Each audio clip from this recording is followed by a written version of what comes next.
Nana, you can unmute yourself and start. Okay. Om.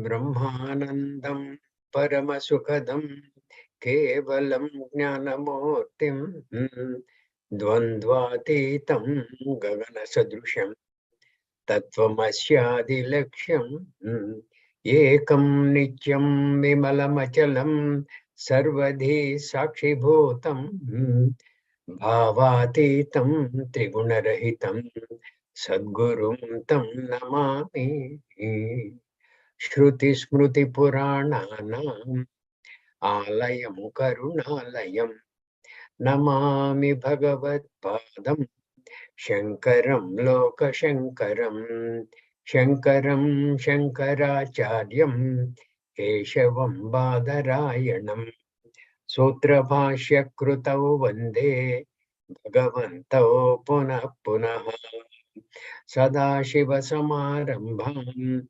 Shankaracharya Madhyamam Asmadacharya Padyantam Vande Guru Paramparam Vande Guru Paramparam Narayanam Namaskritya Naram Chaiva Narottamam Devim Saraswatim Chaiva Tato Jayamudidayet.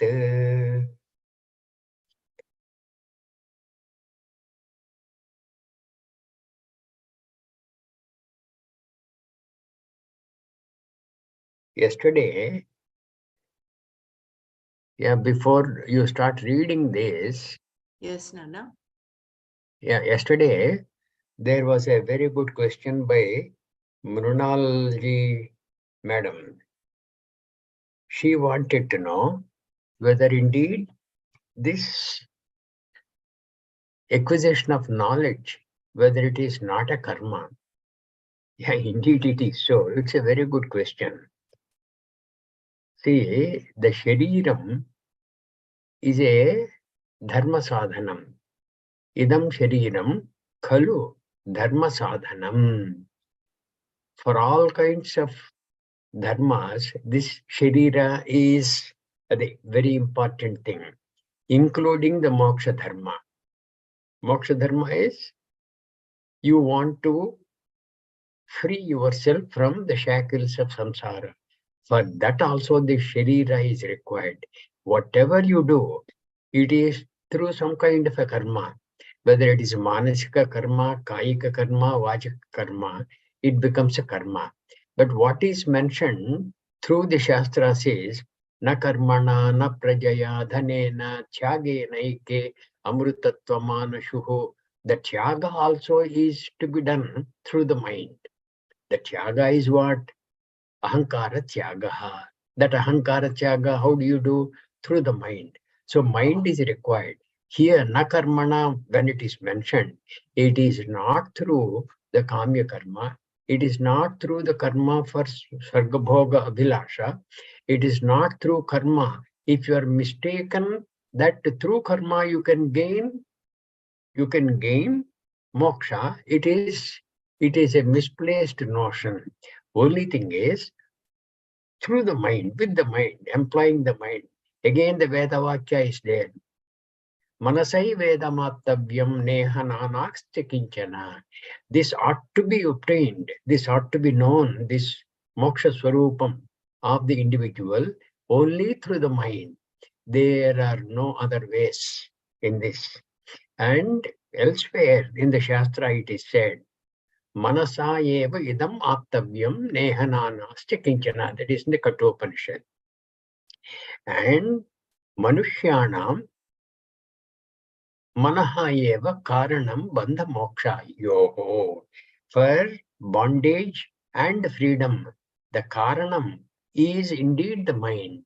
through the mind, you will have to know that you are not the doer and you get liberated. So that jnana samuparjana is a manasika vyapara, which is a karma indeed. That was a very good question raised by Mrunalji yesterday. I thought I will mention that and go forward. Yeah. I think, You can I take add on a this. little bit here? Pardon? It is that all the karma that we do to all the knowledge that we get. Knowledge is required to be acquired through the mind. Through the mind only. It is What like the cleaning Mrinalji your was mirror. asking is whether that is not a karma. It is indeed a karma. It is.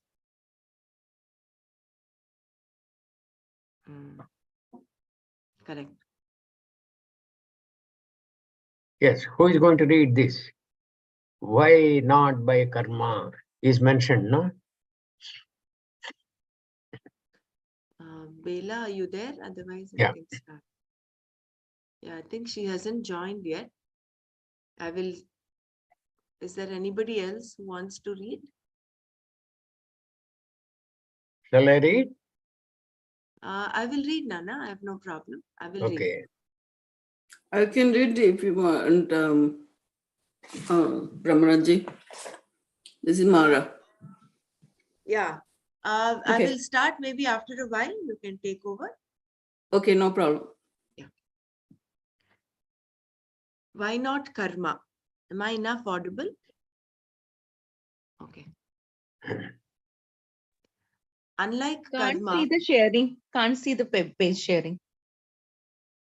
is that it? It is there, Didi. It is there.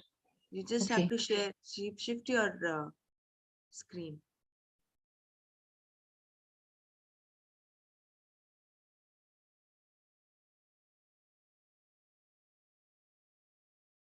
Why not karma? Unlike karma, which will produce a result in time, knowledge gives immediate result in the form of removal of ignorance. When ignorance is removed, the immediate visible result is moksha. Once you see a crystal, for example, you do not require any logic to prove it is a crystal. Perceptually, it is clear. It is the same here. Brahmara, your audio is low. I put it full on.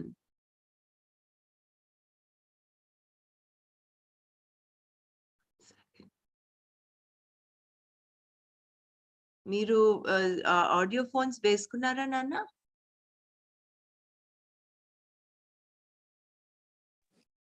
I think now it is okay. Is it better now?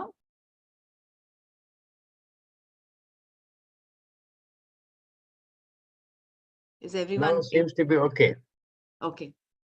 Once you see a crystal, for example, you do not require any logic to prove it is a crystal. Perceptually, it is clear.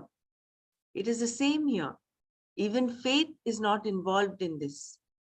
It is established by the immediacy of the knowledge of the wise. Vidvat anubhavat siddhi. We know that there is ignorance because of the notion, I am the body, dehoham. As long as that notion is there, there is ignorance and there is bondage and separation. In the vision of the Shruti, this particular notion about the self is false, and the Shruti's function is to falsify this notion. This is possible because it is false.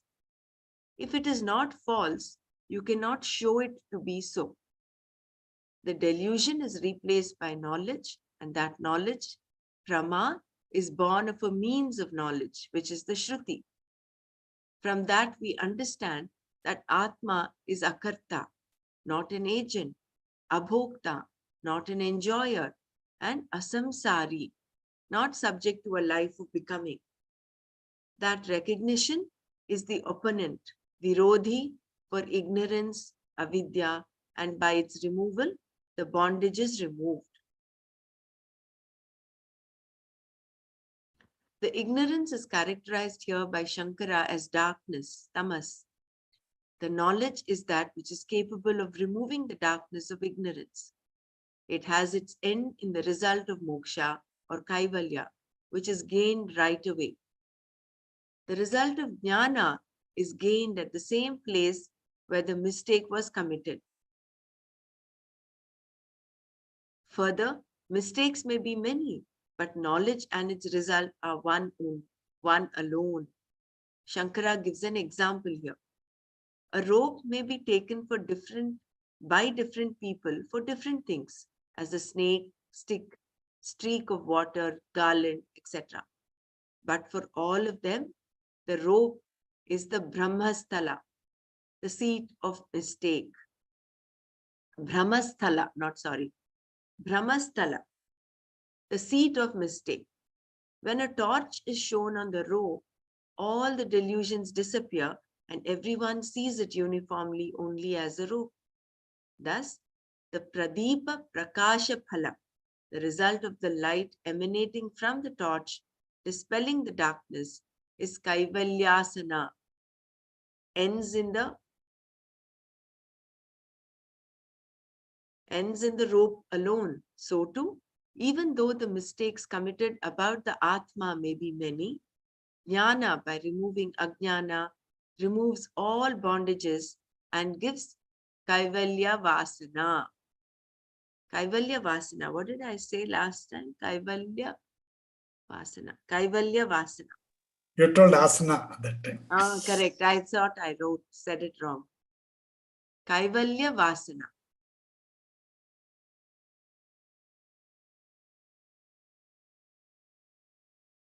There is no need to combine karma with jnana.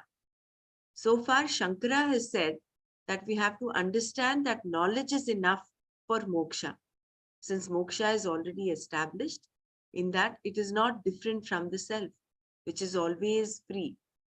Moksha, therefore, is nothing but the removal of ignorance, which is accomplished by knowledge. Since moksha is taken care of by the removal of ignorance, where is the necessity for karma? There is no necessity for karma at all. Now, he illustrates with some examples how a combination of knowledge and karma is also not necessary. Suppose you want to divide a log of wood into two pieces. What do? You perform the action of cutting the wood. This action of cutting is meant to produce the result of dividing the wood into two. Then, suppose you want to produce fire without a match. What do? By the friction created by churning a wooden rod in a depression in a block of wood, a spark is produced. That is considered to be pure fire. And even today, this is the method used to produce fire for any Vedic ritual. These two examples are given to show actions that have a result that is accomplished right now. It is seen, drishta, not something that will manifest later, adrishta, like punya. Having a result which is going to be accomplished right now, it is going to be seen by you. It is not meant to produce a punya which you do not see, adrishta. These actions, like cutting and churning, involve an agent and various other factors like the means of doing it, the purpose for doing it, etc. The result is the wood being divided into two. Once the action is over, the result is also accomplished. Similarly, after the churning is done, fire is seen.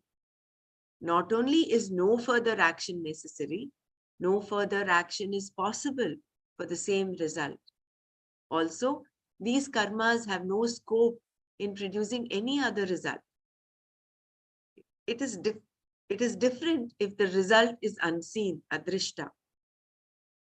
Since the result is not visible, we do not know if our action has been efficacious or not. For example, on a particular day, the sacred thread is removed and a new one is taken. At that time, we are supposed to chant the Gayatri mantra 1008 times. Generally, we do another 200 or so because we know that our mind had wandered and we chanted mechanically. To make up for those omissions, we add another 100 or 200. Why? Because we have no way of knowing whether the chanting has been adequate to produce the desired result. But suppose we are to produce fire and churn 2 pieces of wood to achieve that. Once the fire is produced, what doubt is there? Where there is an immediate visible result, drishta phala, further action is not tenable. In the same way, freedom, the result of jnana nishta, is not something that is to be accomplished later, but is seen, that is, it is immediate, because Atma is already free. Here too, there is a knower, jnata, the instrument of knowledge, jnana, and something to be known, neya, involved in the various things undertaken to know, like shravana, etc. Now, for this activity to know the Atma, what is the result? The result is the knowledge of the non-dual Atma, and because of that, no other result is possible, nor is any other karma possible once that result is accomplished. Therefore, jnana nishta cannot be accomplished by karma. Knowledge is always as true as the object. And for that, you require only a means of knowledge, pramana. Here, because I cannot objectify the Atma, the knower is exposed to the teaching, and the teaching reveals the nature of the knower as Brahman, the ear of the ear, shrotrasya shrotram, the eye of the eye, chakshushaha chakshuhu, the mind of the mind, manaso manaha. You are the very nature of the seer, the hearer, the one who is not an agent, and the one who is akarta. After receiving that knowledge, is there something else I should get? Something else that I should do? For what purpose? Even in karma, we do not do further action once we have the result. So how is it possible to think of knowledge followed by some karma to get that knowledge? I do shravana, etc. in order to gain moksha, which is jnana nishta. Once that is gained, why should I do karma? Though karma is not useful in gaining moksha, it is useful for gaining other results. This is an objection. This is an objection. Accepting that knowledge and karma cannot be simultaneously combined for moksha, a Purva Pakshi now asks why they cannot be done consecutively, like 2 different types of action. Suppose a man wants to go to heaven. He performs the appropriate karma, Agnihotra, etc. But at that time, he cannot eat. After the Agnihotra, he can eat. But the 2 actions cannot be done simultaneously by the same agent. The performance of Agnihotra, the ritual, the prayer, is meant for going to heaven, and eating is meant for appeasing hunger. One action can be done now and the other later. Similarly, why can you not first gain knowledge, then afterwards do karma? Even though you cannot do them together, you can always do them consecutively. And also the act of eating. Bhujikriya is a laukika action and has only drishtaphala and no adrishtaphala, whereas Agnihotra has the adrishtaphala of heaven. A person who wants both the results has to do both. In this manner, the same person can accomplish 2 results, the seen result moksha and later the unseen result heaven swarga. He will get both the results. Knowledge will give him the immediate result drishtaphala, and karma will give the unseen result adrishtaphala. The same person is not doing 2 things at the same time for the same result, but 2 different actions at 2 different times for the purpose of getting 2 different results. Similarly here, why not we accept a combination that jnana will give moksha here in this life, and other karmas like Agnihotra will give Swarga Prapti later for the same person when done at different times.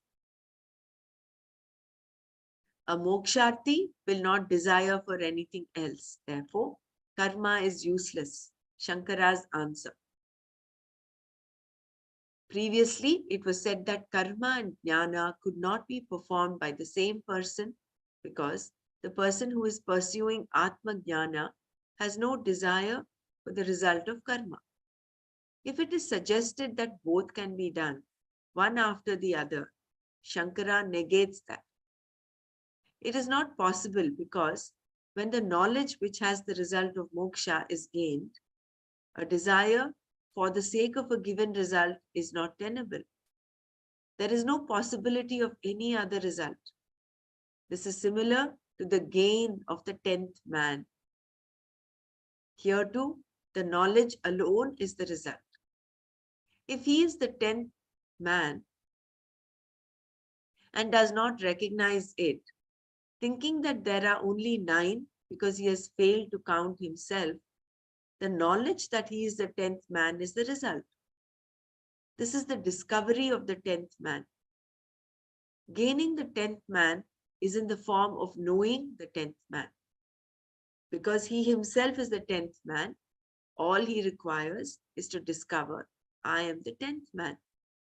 Knowing that, the 10th man is gained. Similarly, when knowledge which has the result of non-duality is gained, a desire for another result or an action which is a means for that is not tenable. Or we can put it this way. Any action implies a certain knowledge of what you are doing, how it is to be done, and why you are doing it. Without knowledge, no one can begin any type of meaningful activity. A Vedic ritual especially is dependent upon knowledge gained from the Veda. But mere knowledge of the Veda will not give you the result. For that, you have to perform the appropriate karma. Only practice, anushtana, which is preceded by knowledge, can produce a result such as heaven or progeny, etc. Knowing that the Agnihotra ritual produces the result of heaven, and also knowing how to do the ritual does not result in going to heaven without the ritual being performed. Similarly, knowing that Atma is Brahman does not produce moksha. It has to be followed by the enjoined karma. Then you will get moksha. No, this is also not tenable. Why? Because knowledge of Atma is the result. It is immediate, drishta.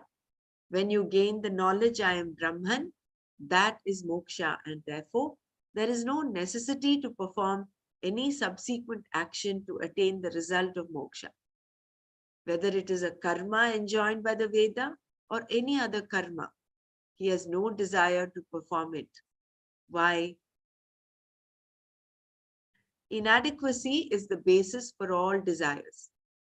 All desires come from the sense of inadequacy, which is centered on ignorance. That is, they are centered on my notion of myself as inadequate. This sense of inadequacy is not centered on my body or on my mind. Even though the sense is appreciated in the mind, it does not belong to the mind or anything else, but only to I, the doer, karta. The notion that I am inadequate is entirely different from an objective evaluation of inadequacy. The notion that I am inadequate is entirely different from an objective evaluation of inadequacy. Suppose I want to make a shirt for someone who is very big and I find that I do not have enough cloth. Therefore, I say that the cloth is inadequate. That is purely objective. But my sense of my own inadequacy is not exactly like my appreciation of the inadequacy of the amount of the cloth I have. It has nothing to do with anything objective like my body or my mind. The body does not have the sense of inadequacy, nor does the mind. It is not about anything. It is centered on myself, on my notion of I. Therefore, I am inadequate is the problem. This is negated by the Shastra, which says that I is complete, Purna. It is Param Brahma and therefore limitless. When that is known, where is the sense of inadequacy? It is inadequacy that is the basis of all my desires. Thinking that by doing a certain thing, I will get a certain result and thereby be somebody more acceptable than I am now. These kinds of binding desires stem from ignorance of the Atma being full. And once Atma is appreciated as full, they cannot be there. One may have a simple desire to do something just because one is capable of it, as an expression of the Lord's glory, Vibhuti. But that has nothing to do with the sense of desire which is born of inadequacy. That kind of desire is what is discussed here. It will not be there for the one who has gained the knowledge, which has moksha as its result. What would he get out of it? There cannot be any desire to improve the self because it is full. Shankara gives an example, which we also saw in the second chapter. There cannot be any desire to improve the self because it is full. Suppose you pray for rain and the rain comes in such a cascade that it floods everything. When every place is filled with water, no one has a desire for a well or a pond. In India, we have these survivors' wells which are dug in the river bed when the river is dry. It is a common thing in the summer. When the rain comes, the river is full of water. There is water everywhere. In fact, even the banks are broken. Everywhere it is flooded. Now, what is the use of that well? When the person who wants water finds water everywhere, how will he desire a well or a pond? He has achieved the result of his prayer. Similarly here, when the knowledge gained is that I am Param Brahma and nothing is apart from that Param Brahma, it means that all the worlds, including Brahma Loka, are included in that gain. Even if I were to go to Brahma Loka, the gain is limited because then I would not have the advantage of being here. There in Brahma Loka, there is no cricket, football, baseball, or tennis. The gain of Brahma Loka will exclude all the gains that I would have in the other worlds. But the gain of Brahman, being everything, includes all the 14 worlds, 7 above and 7 below. There cannot be a desire for any further gain. After knowledge, what karma would one do to gain what? When he is Brahman, what is he going to get? Even as one who is seeking this knowledge, a jignasu, he is seeking a freedom that he knows includes dharma, artha, and kama. All three are included in his desired end, moksha. Therefore, he is not going to desire anything, any other small thing. He is interested in only one thing, and that one thing includes everything. He recognizes that his problem is the notion that I am wanting, and he addresses that directly. He is not trying to appease this wanting fellow. That is what we call samsara, and it never ends. Did anybody ever solve the problem of appeasement? Never. Appeasement never ends. The more you appease your demand, the more it increases. Neither in management will it work, nor in life. Appeasement just buys some time, but it will not be long before there is another demand. The one who knows he is Brahman, however, has no need of appeasement he is full. Shankara gives another example here. Suppose there is a person who is engaged in an activity to gain a new kingdom.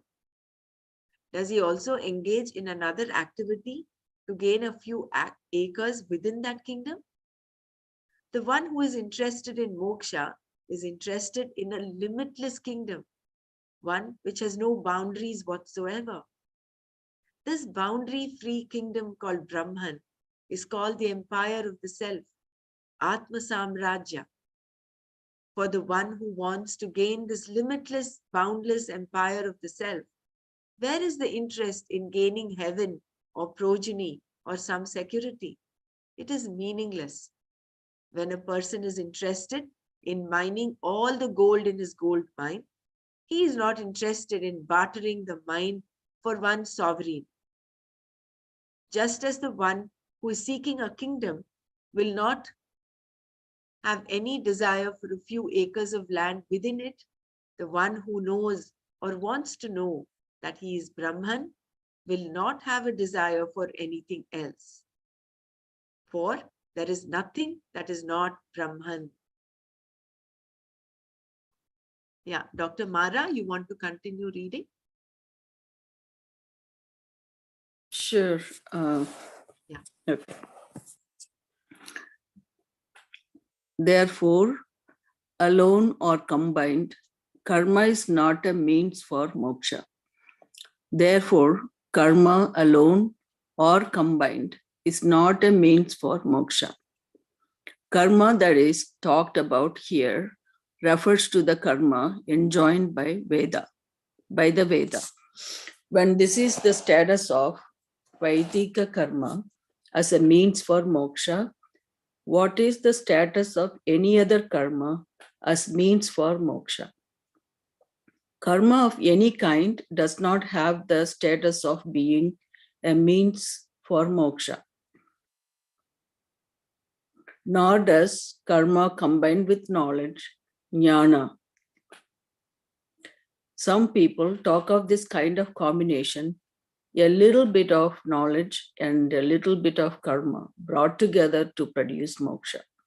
They argue giving the following example to support their contention.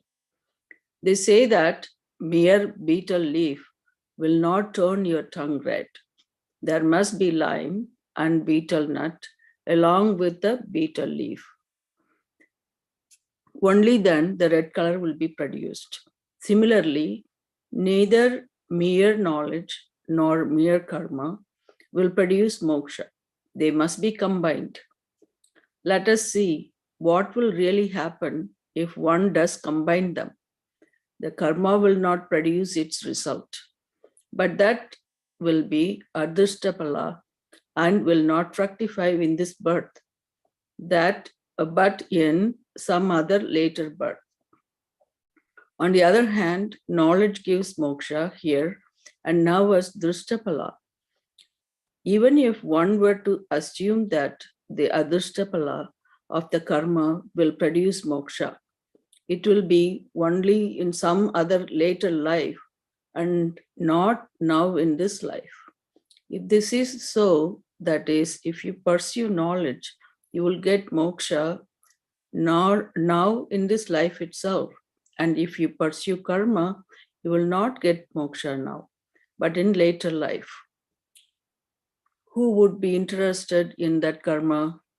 And perhaps at the most, since he is doing good karma and has started pursuing knowledge, in the next birth, he will be pursuing pure knowledge.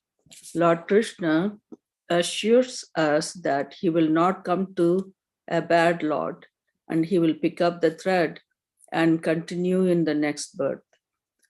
Nahi kalyana krit kashit durgatim tata gachati. Further, knowledge which has moksha as its result does not require any assistance from karma. It is true that mere knowledge of the means for gaining heaven will not give heaven. And karma also, if it is done without the know-how, cannot produce the proper result. Only if the karma is backed by the knowledge and then practiced, if the desired result will be gained. But when moksha is the result, it is not like that. Knowledge does not combine with the karma at all in any manner. There is no connection. I think we missed one line. One second. Knowledge does not require the help of karma because knowledge itself is moksha. I think from there you have to read. Where is that? At the top. On the top, okay. Does not require the help of karma because the knowledge itself is moksha. An argument is made if one person is trying to lift something and another person comes and helps. The lifting becomes definitely easier. Or even though moksha is gained by knowledge, perhaps karma will make it easier. We negate both these possibilities and say, no, knowledge does not combine with karma at all in any manner. There is no connection because one is born of means of knowledge and is centered on the object to be known, Vastu Tantra, while the other, karma, depends entirely upon the will of the person, Purusha Tantra. Knowledge is going to be as true as the object. Where does karma come into the picture? As jnana and karma are opposed, they cannot be combined. Moreover, knowledge is totally opposed to karma. What does knowledge do? It removes ignorance, the very ignorance that is necessary for karma. Once knowledge has removed the cause of karma, how are you going to do karma again? Karma implies a doer. What does knowledge do? First, it destroys the notion, I am the doer. When that is gone, who is going to do karma and for what? Only when the sense of agency is removed is there moksha. And the knowledge alone is sufficient for that. Knowledge is opposed to karma because it removes ignorance, which is the cause of karma. Therefore, knowledge that results in moksha does not require karma. What is the individual role of karma and jnana in attaining moksha? Please understand the point here. We do not say that karma is useless, but we only say that karma is not the direct means for moksha. When we say that knowledge is the means for moksha, it is like saying that heat is the means for cooking. Without it, there cannot be any cooking. That does not mean that I am saying that you do not need fuel. It is just that the fuel does not cook, the heat does. When I say that moksha is accomplished by knowledge, I mean it in the same way when I say that cooking is done by fire. As you require to gather fuel and other things for cooking, you also need to prepare your mind through prayer, attitude, etc. for moksha. All that comes in quietly here. Nothing is really dismissed. We can include yoga or any other discipline, even diet. They are all aids for the preparation of the mind. And the preparation can be very elaborate because what is at stake here? Only 1 in thousands even gets interested in moksha. It is said, and among those who get interested, only 1 among thousands makes the effort. Manushyanam sagastreshu kachit yatati siddhaye. Of those who gains knowledge, one who is prepared. And what is the preparation? It is purity of mind, antakarana shuddhi. Suppose you want to earn $1 million. It is not an easy thing, even in America. But here, What is at stake is to be infinite. For that, you have to give up everything, not just one thing. First, you must give up your past, all that happened to you, all your depression and all your problems. Then you have to give up anything you have at present. And once you have given up everything, you have to give up the feeling that you have given up everything. Yena tyajasi tat tyaja. If Brahman is limited, Ena tyajasi tat tyaja. okay. Yena tyajasi yajasi, right? Yena Tyajasi. yajasi tat Tyajasi. tyaja. Tyaja is sacrifice. Ena tyajasi tat tyaja. Okay. If Brahman is limitless, there is no way to gain that. You have to know, I am Brahman. What is at stake here is not you. Oh, sorry, wait. It's not an ordinary thing.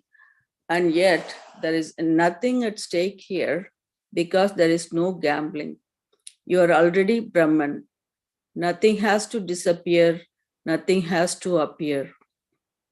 There is nothing to be given up and nothing to be reached. All that is required is preparation, which is easy once you have ascertained what you really want. Purushartha Nishchaya. Giving up everything is only in the form of giving up of ignorance. Yajena Yagena eka amritatvam anasuhu. Anasu. Okay. Yagena eke amritatvam anasuhu.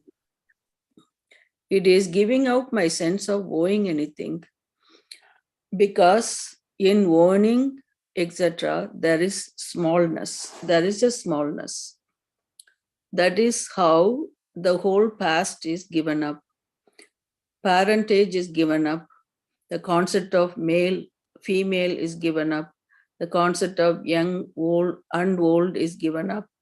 The concepts of young, strong and weak, skilled and unskilled, educated and uneducated, being a doer, karta, or an enjoyer, bhokta, are all given up. What is moksha? Moksha is nothing but giving up. All the way it is giving up. Yeah. Oh, what happened? Oh, Just give me a something. second. I think some other page opened up there. Oh, okay, got it.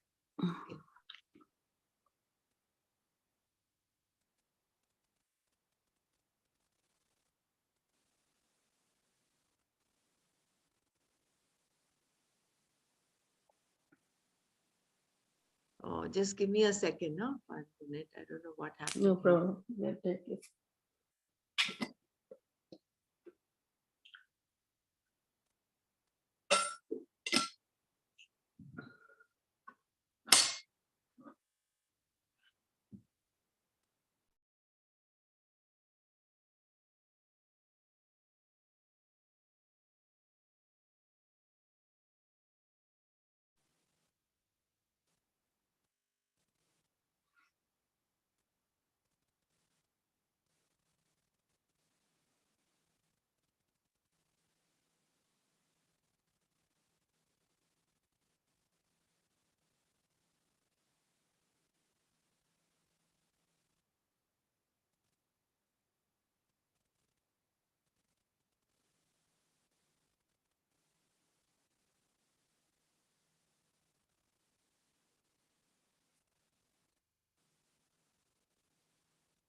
We're reading the book, they're all giving up, right? Yeah. Yeah.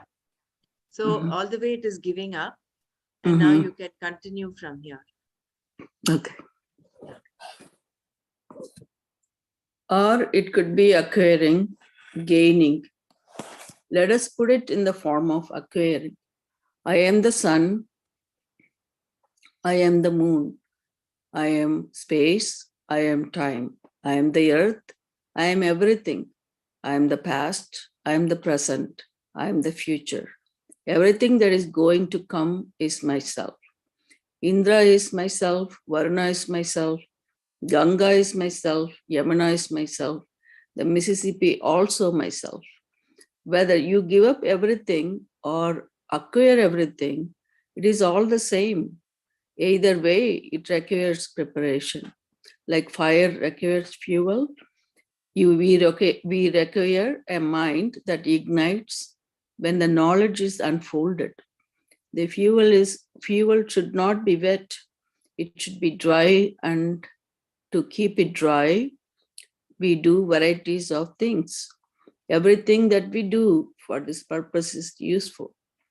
Prayer is useful, as is anything that we do to fix up our mind. This is called sadhana. We are not tired of it, and we keep doing whatever that has to be done. That word, sarva, all, has to be understood here, because there is a complete negation of karma in this passage. We have to know exactly what is said here. It is responsible learning and responsible teaching. The vision must be very clear. As I told you before, when I say that by eating 3 times a day, you are not going to learn Sanskrit. It does not mean that if you give up eating, you will learn Sanskrit. When I say that karma will not give you moksha, I mean it, because it is not a matter of the result of our karma. It is something that is already accomplished, Siddha Vishaya. I have to know that I am Brahman, Aham Brahmasmi, and that knowledge is moksha. It does not mean that I should not do karma or that I should not prepare myself for that. That is not what is said here. And Krishna has already talked about karma in the previous verse, Manmana Bhava. There he repeated what he said earlier. He had said earlier, whatever you do, please do it as an offering to me. Yat karoshi tat kurushva madarpanam. The context here, here that jnana nishta, which is sannyasa, is being discussed, and that is a different topic. Karma will not help here. We all know that light and darkness are opposed to each other. If I am in a place that is totally dark and I ask someone to bring some light and he brings a burnt out light bulb, how will it help to illumine that place? You have to bring in light. In the same way, knowledge and ignorance are opposed to each other. And karma, being the product of ignorance, is not opposed to ignorance. Therefore, Shankara says that just as darkness cannot remove darkness, karma cannot remove ignorance. Therefore, knowledge is the only means for moksha. The idea is that karma, being the product of ignorance, cannot remove ignorance. And removal of ignorance is moksha, freedom. Because Atma is already free.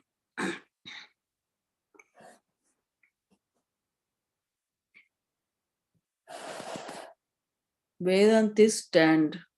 This is the conclusion of a Vedanti. Without any help from karma, even in the form of upasana, meditation, knowledge alone is capable of giving moksha. Then why do not we call the pursuits of a man as dharma, artha, kama, and jnana instead of dharma, artha, kama, and moksha? We do not do so because the value is only for moksha, not for knowledge. Then how is this moksha connected to knowledge? One is the means and other is the end.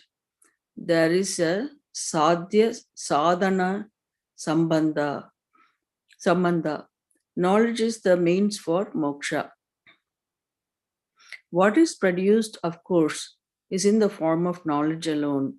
The knowledge that I am Brahman, I am fullness, Ananda. At the same time, the end sought after is moksha. And the means is this knowledge. Therefore, we have to connect that. Moksha and knowledge as the end and means. And it is with that understanding that Shankara says here, the only means for moksha is knowledge. It does not require any help from karma.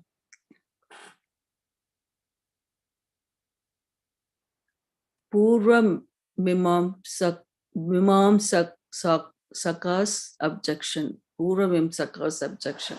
The base of Mimamsaka. And at the basis of his objection, here an objection is raised by Karma Kanti. In his view, the whole Veda talks about karma. In his literature, there is a collection of sutras written by Jaimini, which deals with dharma, also called karma. An important sutra there says that the Veda is only meant to enjoin karma. And because of that, statements that do not have that meaning, that is, those that are not connected to an injunction, are useless. Amnastyasya Amanastyasya kriyarthatvat anatakyam atadarthanam. Nana, I think you'll have to chip in here. Anartakyam and atarthanam. I think you're muted, Nana, if you're trying to say something. You're muted, you have to unmute. Okay. Therefore, a statement like Atma is Brahman is also useless for him because there is no injunction vidhi here. Therefore, a statement like Atma is Brahman is also useless for him. Dr. Mara, if you don't mind, can you just read this para one more time, please? Yeah, sure. I think maybe Nana can explain that first. Here an objection is raised by a Karma Kandi. In his view, the whole Veda talks about karma. In his literature, there is a collection of sutras written by Jaimini, which deals with dharma, also called karma. An important sutra there says that the Veda is only meant to enjoin karma. And because of that, statements that do not have that meaning, that is, those that are not connected to an injunction, are useless. Okay, he said amna yasya kriyartatvat anartakyam atarthanam. Therefore, a statement like Atma is Brahman is also useless for him because there is no injunction vidhi here. If we point out that this kind of statement is a statement of fact, they argue that it is not the purpose of the Veda to give statements of fact. Its purpose is to help you avoid dukkha and to gain sukha, for which it tells you, do not do this or do this. The whole Veda should be viewed only as do's and don'ts. It should ask you to do something which is a vidhi, or it should ask you not to do something which is also a vidhi. But it is not going to say water is H2O, because that is not the intention, tatparya of the Veda. If Atma is Brahman, let it be. How does it help you? Even though Atma has been Brahman all this time, you still have desires and are busy fulfilling them. To say that Atma is Brahman is like saying that body weighs 150 pounds. Yeah, 150 pounds. That itself does not give you any result. The statement of the fact has to be connected to the prescription for it to be useful. The Veda is interested in making you do something or avoid something so that you can get some sukha or avoid dukkha. This is the contention of the Mimamsaka. Though there are different schools of Mimamsakas or the Prabhakaras and the Bhattas, they all maintain that karma gives you moksha. That's an objection. As moksha is a nitya, even jnana cannot produce it, an objection. One of these Mimamsakas does agree that moksha is not produced by karma. He accepts that moksha is always available because if it is produced, it will be lost. However, even though moksha is already accomplished, still we have to take care of karma. We have varieties of karmas and we have to ensure that they do not perpetuate. He is saying here that the state of moksha is disturbed by our karma. That means they are parallel realities. Even though the Atma is eternally liberated, right now it is disturbed because of karma. And the karma alone produces further birth, janma, etc. So if you take care of karma, you have taken care of moksha. Look at this argument. According to him, moksha is eternal nitya. We also say the same thing, but he argues that because it is eternal, it cannot be gained by knowledge. If it is gained, then it is not eternal. But moksha must be eternal, and therefore it's not available for production by knowledge. If knowledge is the only means for moksha, what is the place of Vigita karma? He also has another problem if moksha is gained by knowledge. And that is with reference to the daily obligatory karma, nitya karma, and those that are to be done on certain occasions, naimitika karma. If you get moksha by pure knowledge, then the result is gained right here, drishtapala. In that case, you do not need to do any karma. Therefore, nitya and naimitika karmas need not be done anymore. That he cannot accept. Why? If a person does not perform obligatory karma, nitya karma, he'll be incurring the fault of omission called pratyavaya dosha. Yeah, pratyavaya dosha. And omission can cause problems. As it is said, a stitch in time saves 9. Suppose, for instance, you do not take a shower. Nothing is accomplished, but it can cause problems for you and for others. This is the argument of this person who is committed to karma.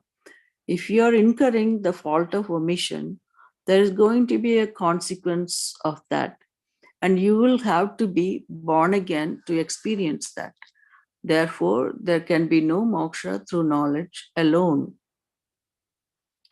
Therefore, even after gaining the knowledge, one has to do nitya and naimitika karma that can never be given up. This is the contention of Mimamsaka. You want to take a break, Dr. Mara? Maybe Yeah, that's Bela, fine. You know, if you want Bela to or read, Uma somebody can wants to read, that's fine. Yeah.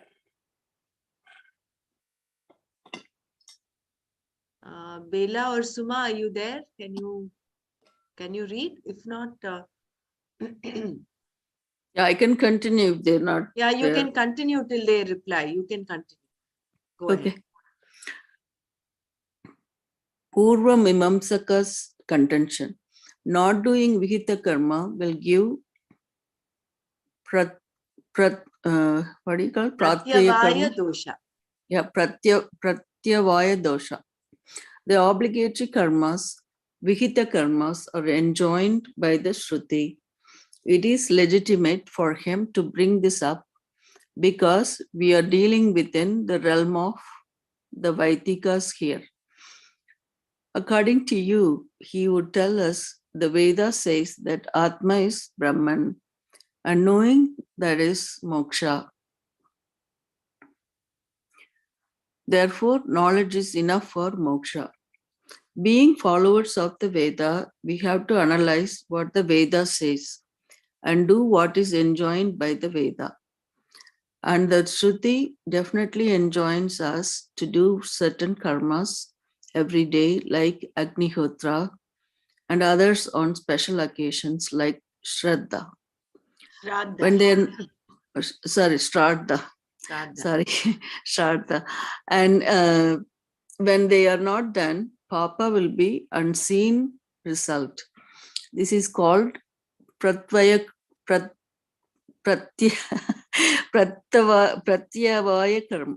Pratyavaya technically. Since the karmas we are talking about are enjoined by the Veda, they have to be done. If you do not perform, if you do not do them, you will be incurring papa, which will result in a painful experience later. That means you will have another birth, and therefore there is no moksha. The mere knowledge, I am Brahman, is not going to help you. You may think that you will not be reborn until you find yourself somewhere else because you did not do your daily enjoined karmas. Thinking that you are not the performer of any action because Atma is not an agent. That is, it is Sakarta. You give up all the enjoined karmas and are free. This is a pipe dream. You will end up later in one of those undesirable wombs.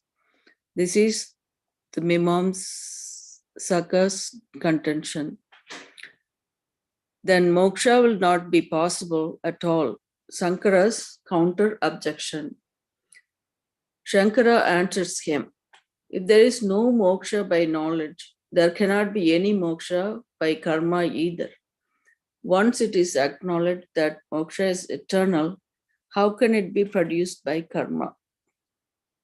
If there is no moksha by knowledge, and there is no moksha by karma either, there is no possibility of gaining moksha at all. In this view, the pursuits of human being are only dharma, artha, and kama. There is no moksha at all.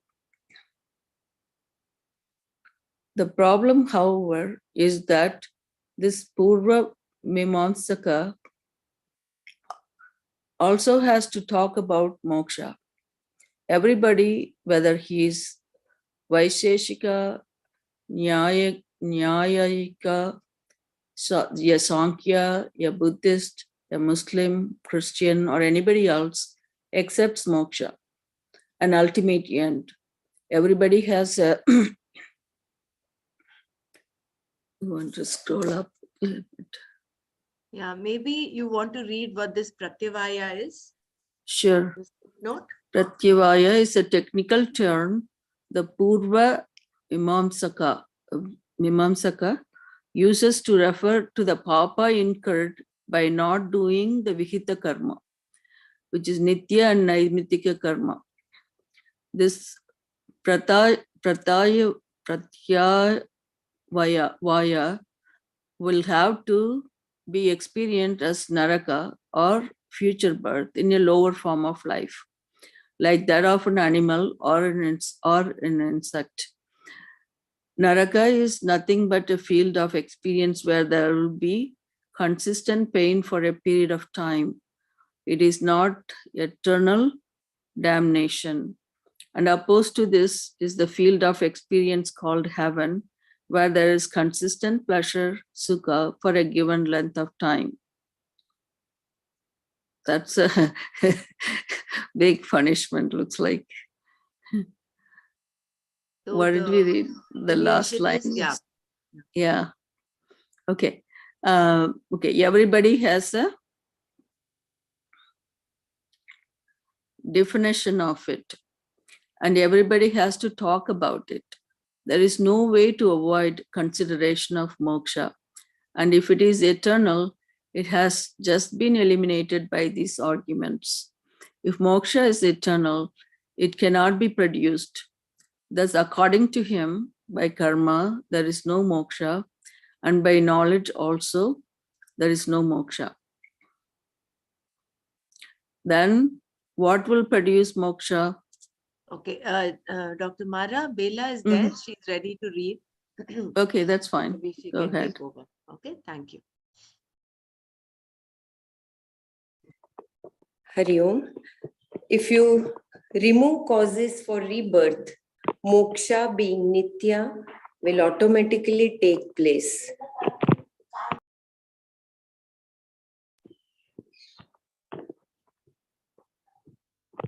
The Purva Mimamsakas neat plan. By doing nitya karma, you can avoid pratyavara. Pratyavaya. Mimamsaka has an answer for that. His connection is that being eternal, there is no need to create moksha. His Therefore- contention, sorry.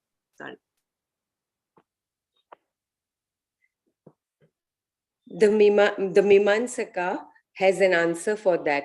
His contention is that being eternal, there is no need to create moksha. Therefore, karma need not produce moksha. Then why should we do karma? He has a clean plan for that. This is how you become liberated. Now you are bound to samsara by karma. We also accept that.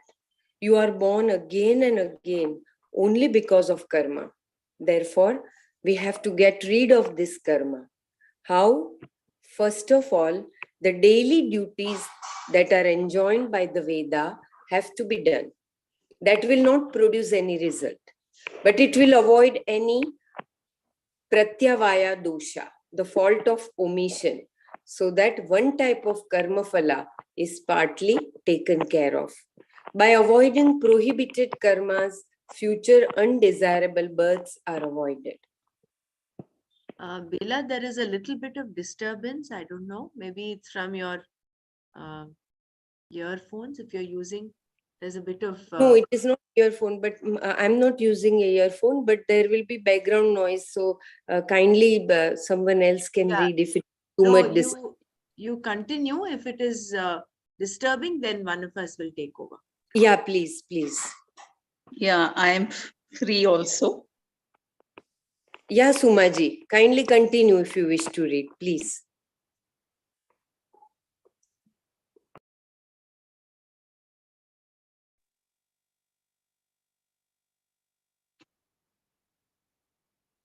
By avoiding prohibiting, I start from there. That is where. Yes, you start. dear, the same line. Yeah. By avoiding prohibited karmas, future undesirable karmas are avoided. Secondly, by avoiding prohibited karmas, future undesirable births are avoided. Sorry. Secondly, there is something that is not to be done. All the karmas that the Veda prohibits the Pradisiddha karma, Pratisiddha karma. The Pratisiddha karmas are avoided in that there is no gain of an undesirable body. Look at this. You do all the do's and avoid the results that would be produced if you did not do them. And you avoid all the don'ts, avoiding the results you would incur if you did them. In this way, all accumulation of papa karma is avoided. By avoiding kamya karmas, future desirable births are avoided. Thirdly, he says, do not do the enjoined karmas that are meant to produce punya, the kamya karmas like ishtapurti. There are varieties of karma enjoined by the Veda to produce punya. By doing them, you are going to gather a lot of punya. And if you have punya, what will happen? You will have to take another birth to enjoy it. Therefore, avoid the kamya karmas, the rituals and other karmas which are meant to produce punya. In that way, you will avoid obtaining a birth in a desirable body. You do not do any prayer, ritual, etc.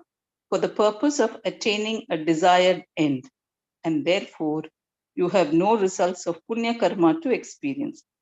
Having avoided all the karmas that produce, could you please lift it up? Next page, I think. Or I won't be able to read the Devanagari script there. Papas, having avoided all the karmas, punyas and papas, and also the karmas that produce punya, there is no occasion for you to assume another body and take another birth. Then, if we are to ask him, what about the karma that has already begun, prarabdha karma, because of which this body is here? He has a ready answer. The prarabdha karma is exhausted in this life by upabhoga. For that, he says that when the karma that has already begun to fructify in obtaining the physical body that you have now is exhausted, there will be no further birth. Every day, in every experience, you are experiencing the results of prarabdha karma. When the last vestige of the prarabdha karma is expended by going through the varieties of experiences it has caused, that is, when this physical body has fallen, there is no cause for the creation of another body. Why is there no cause? Because there is no karma. You have taken care of all that. All the prarabdha karma is exhausted. You do all the obligatory nitya naimitya karma and avoid all the prohibited pratisitta karma, like telling lies or causing injury. And therefore, papa is not incurred. You do not do the karmas that will produce punya, the kamya karma, and therefore punya is not gathered. How can you avoid kamya karmas? This is possible because you do not have any longing for anything, you want only moksha. You have to lift the screen.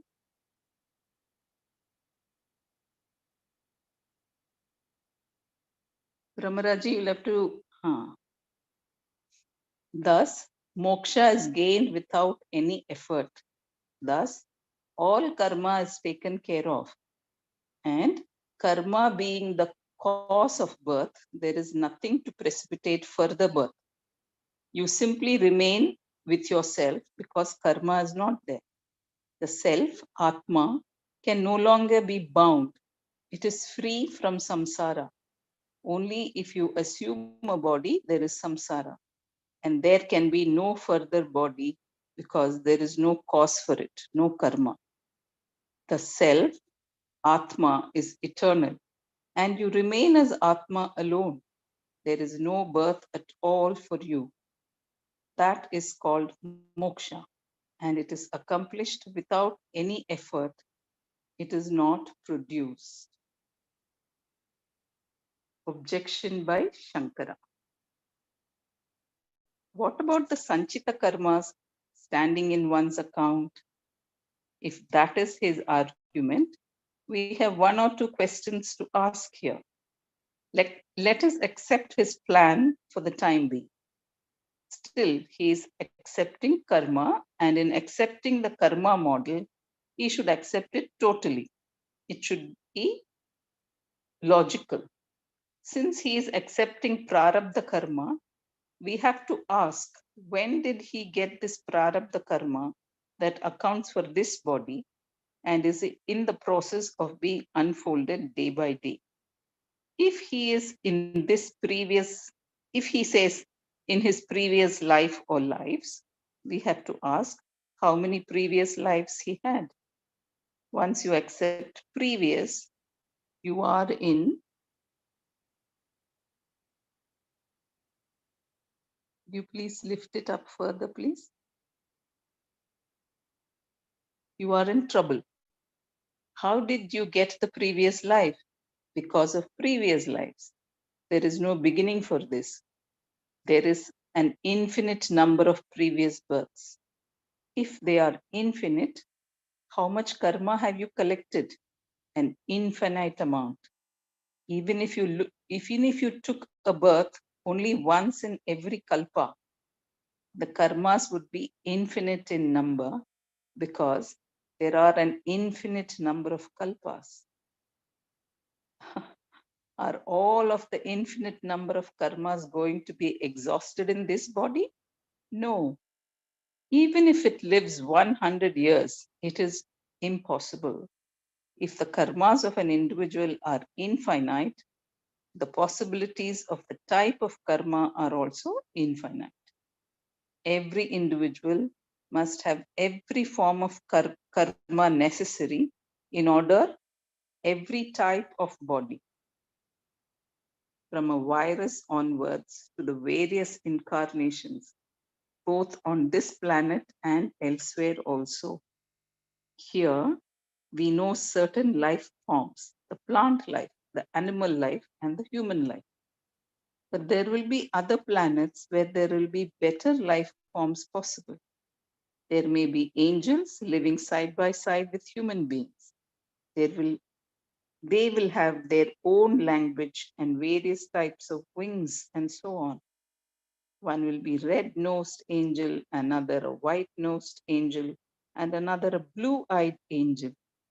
One may have golden plumes, another silver, and then again, some angels' toes touch the ground, while some angels' toes do not touch the ground at all. Thus, infinite possibilities must be there in everybody's infinite sanchita karma. How are you going to exhaust all those karmas in this one miserable birth? You cannot. Even in a given human body, you do not go through all the experiences that a human being is capable of. It is only a set of experiences you go through. If you are born a Chinese in China or a Russian in Russia, the experiences are different. If you are born in one place, then you're going to have all the experiences. You're not going to have all the experiences of other places because every individual has infinite karmas. All possible experiences cannot be had in any given birth. In this incarnation, one can exhaust only one set of karmas, not more than that. The prarabdha karma that we experience here is not even the tip of the iceberg. Therefore, Shankara raises this objection here. There is no exhaustion of karma. Why?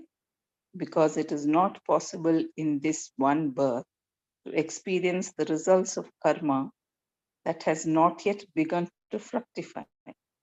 The karmas that were done in the countless births that had gone before should result in the gain of heaven, hell, and many other experiences. Those results have not yet begun to fructify and therefore cannot be experienced. They remain in storage and are yet to manifest. Since it is not possible to experience them, there is no possibility of exhaustion of karma. The exhaustion of karma is only accepted provisionally. Later, we will drop it. But for now, for the sake of argument, we will go with it. We do not accept that doing nitya karma will produce results, but we go along with that for now. For the sake Yeah. of, we will not We accept. will not produce. Nitya Yes. karmas will not produce results. Will not produce. We do not accept that doing nitya karmas will not produce results, but go along with that for now.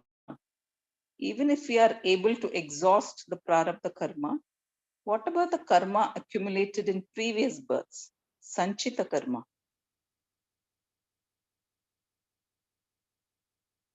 Would you please lift it up, Ramraji?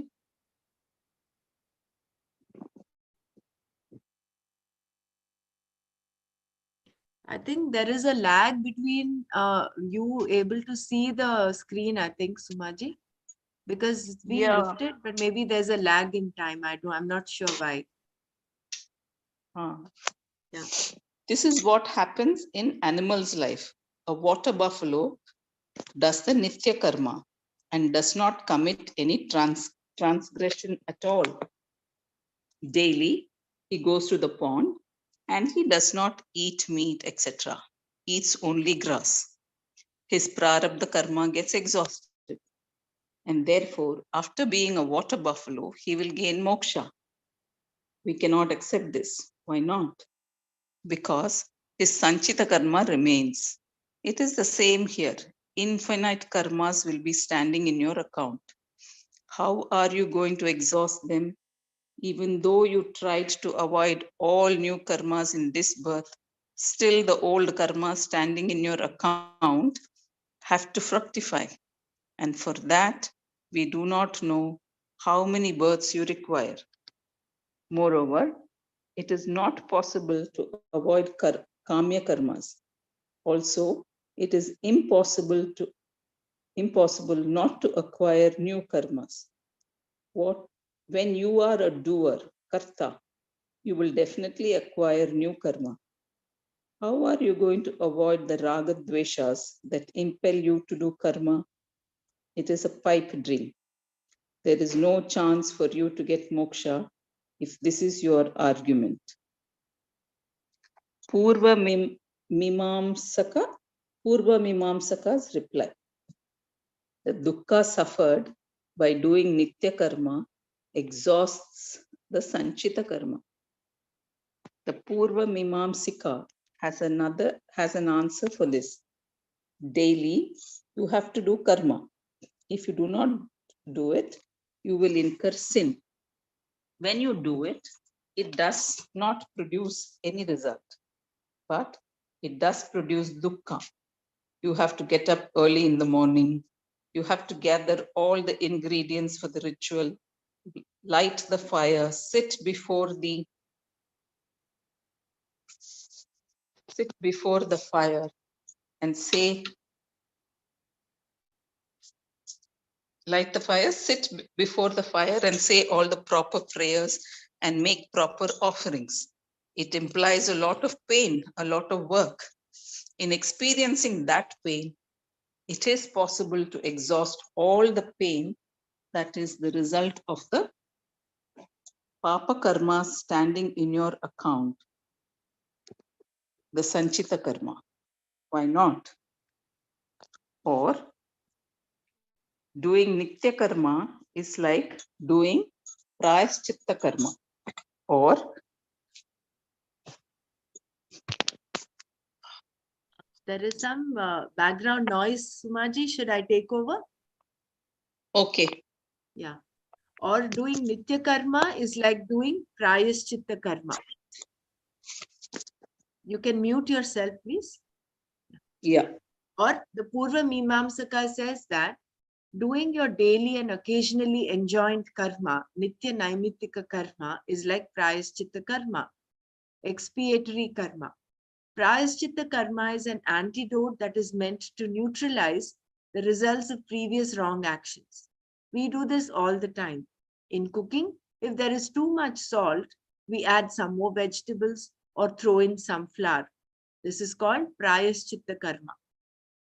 If there is any undesirable result, we neutralize it by doing something else. To neutralize the result of a wrong action, we do an expiatory action, an action that is meant to neutralize that undesirable result. In the Veda, we have plenty of Prayaschitta Karmas. In the Christian tradition, there is confession and the penance done to neutralize the confessed actions. It is also a Prayaschitta Karma. The Veda has Prayaschitta Karma for all kinds of wrong karmas. If you really have Shraddha about Punya and Papa, and you look into this Prayaschitta Karma, you will never do a wrong action. The Prayaschitta Karma is always more severe than what you gained by doing the wrong action. Just to avoid the Prayaschitta Karma, you have to avoid all these wrong actions. Taking it a step further, the Purva Mimamsaka says that the daily prayers and rituals we do, like Agnihotra, are like Prayaschitta Karma, which are done as an antidote for all our wrong actions. Prayaschitta Karmas are those that are enjoined by the Dharma Shastra to neutralize the negative effects of some negative karma one did. The Purva Mimamsaka's argument here is like how Prayaschitta neutralizes the negative effects of previous karma. Doing Nitya Karma will also neutralize the Anarabdha Papa Karma standing in our account. We also say in the Sankalpa before a ritual, I will do this for the removal of all my accumulated impurities. Mama upatta samasta durita kshayartham aham idam karishye. We declare this to the Lord, and it also serves as an auto-suggestion. In order to eliminate all the papas that I have gathered, I perform this karma.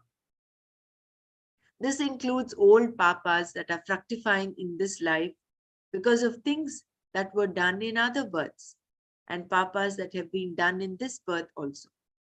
I perform this karma to neutralize all of them. The daily prayers that I offer are meant only to exhaust all the papas standing in my account.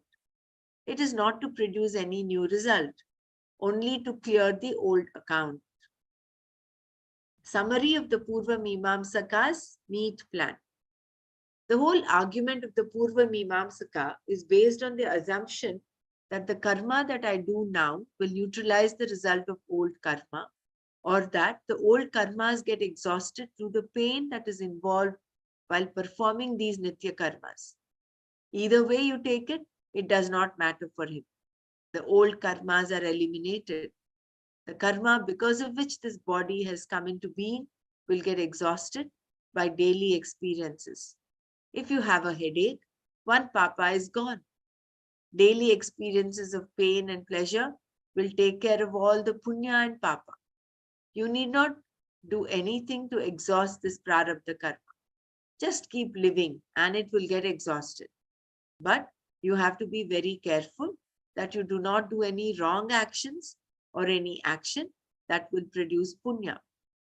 By not doing any action that will produce an unseen result that has to be experienced at some time in the future, and doing actions to neutralize papas that have been accumulated in the past, you will get moksha, kaivalya without any effort. The karma that brought this body into being gets exhausted just by living. And when the body dies, the prarabdha karma is completely gone.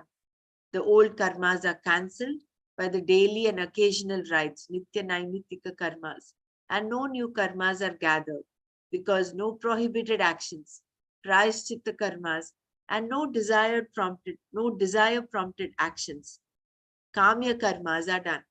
Therefore, there is no possibility of any more births. And this is moksha.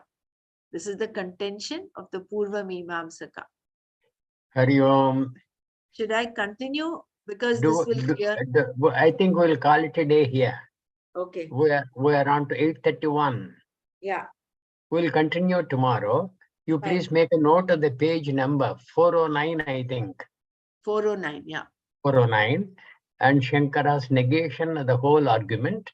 All Shastra Pramanas say that there is no way for moksha other than jnana.